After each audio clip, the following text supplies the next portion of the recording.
If you feel like you spend your entire day repeating directions, dealing with interruptions, or reminding kids what they're supposed to be doing, you might not actually have behavior problems. You might have routine problems. After years of teaching, I learned that most classroom management problems happen because we haven't taught kids exactly what we expect them to do. So today I'm showing you the classroom routines and procedures every first grade teacher needs to teach and a simple 5-step process for teaching them so your classroom will run smoothly all year long. So let's go. When you're planning out which procedures you want to teach your students, think about what you do every single day because these procedures are going to become routines that kids are going to follow all year long. And never assume that kids know how to do anything, especially in kindergarten and first grade. They need to be taught every single thing, step by step, or everything you do. Things that seem obvious to us are not always obvious when you're 6 years old. And you might think, oh my gosh, I don't have time for that. But actually, when you take the time to teach routines and procedures to kids at the beginning of the year, you're going to be saving yourself so much time and headaches in the future. So think about things like walking to the carpet or pushing in their chairs or lining up. Kids don't automatically know how to do this. If you say, everybody go to the carpet, you're going to have kids running and pushing and fooling around on their way to the carpet. You have to explicitly teach that routine so that you can avoid those behavior problems in the future. After 3 decades of teaching, I learned that if a kid does something every single day, there needs to be a routine for it. When you think about your routines, you're actually planning out your classroom management because kids who follow the routines are less likely to be causing any problems in the classroom. Maybe you have a kid who always interrupts your small group and you think, well, that's a behavior problem. Or maybe you have a kid who's always wandering around at center time and talking to kids, and you think, well, he needs to put his head down because he's misbehaving. Or maybe you've got a kid who constantly blurts out during carpet time, and you think, well, he needs to take a time out at recess because of that. Well, oftentimes, the kids that wander around during centers, they just don't know what to do. Or that kid who blurts, he just hasn't been taught the routine for talking at the carpet. So before you put them in timeout or take away their recess, ask yourself this first. Do they really understand the routine?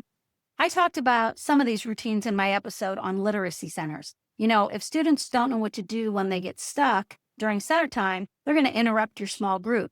But once you teach those routines, the interruptions stop. I'm going to link to that episode in the show notes if you want to listen to that one. So when you're teaching your classroom routines and procedures, and this should really start on the very first day of school, you want to teach each one individually, and you want to do it in 5 steps. The first thing you want to do is explain to your kids that there are certain things that you're going to be doing every day in your classroom, and you have expectations of how they're going to do those things. And then you're going to start with your very first routine. You pick what it's going to be. Explain to them what the routine is and why it's important in your classroom.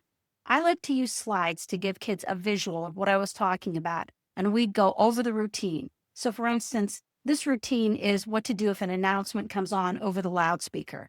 We had morning announcements in our building, and so our routine was to stop whatever we were doing, fold our hands in our laps, and listen without talking.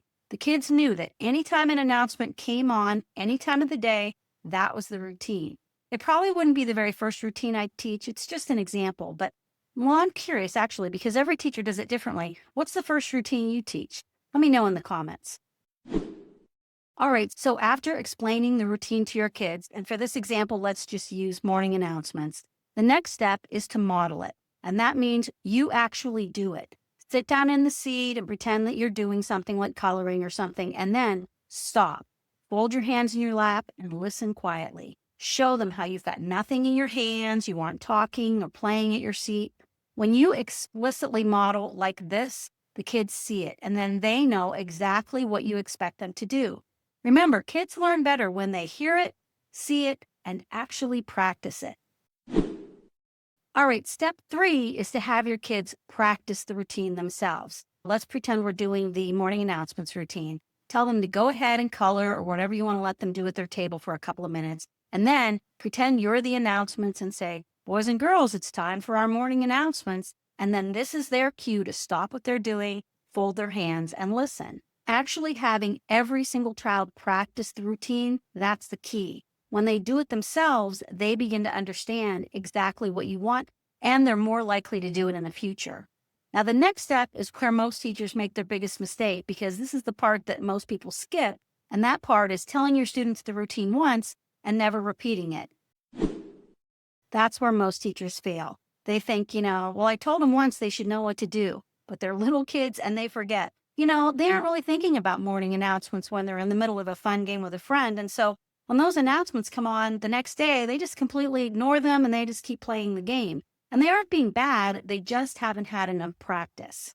So what you need to do is anticipate this happening ahead of time and before morning announcements, and remind your class that, in like 5 minutes, morning announcements are going to come on, and ask them what they should do and tell them to be listening for announcements so they'll be ready. And then let them keep doing whatever they're doing and see how they do when the announcements come on. Don't punish or yell at the kids who forget, but praise the ones that are doing it right.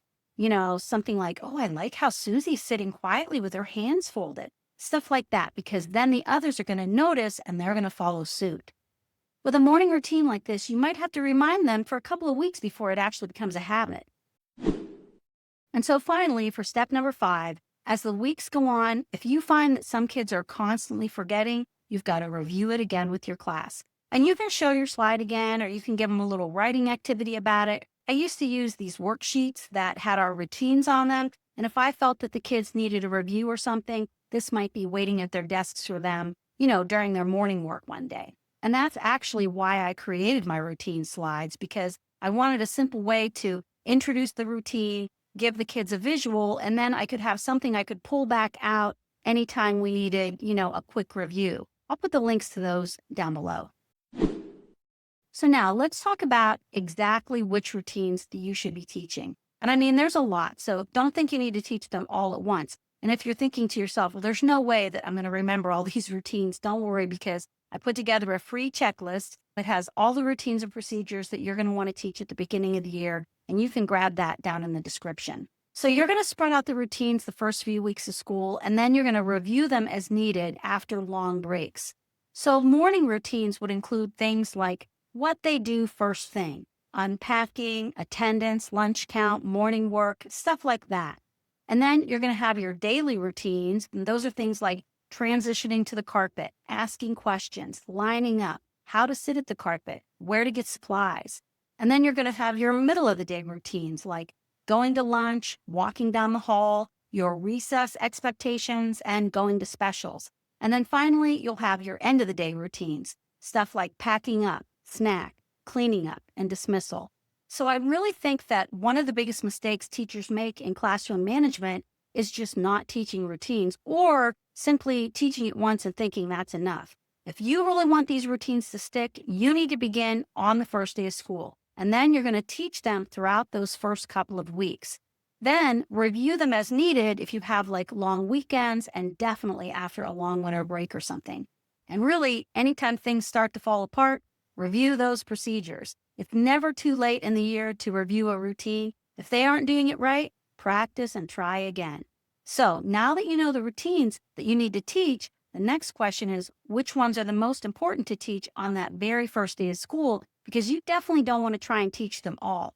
So next, I'm going to walk you through the very first day of first grade and the exact routines and activities that you're going to want to do before anything else. So be sure and come back for that one next week, because you're not going to want to miss it.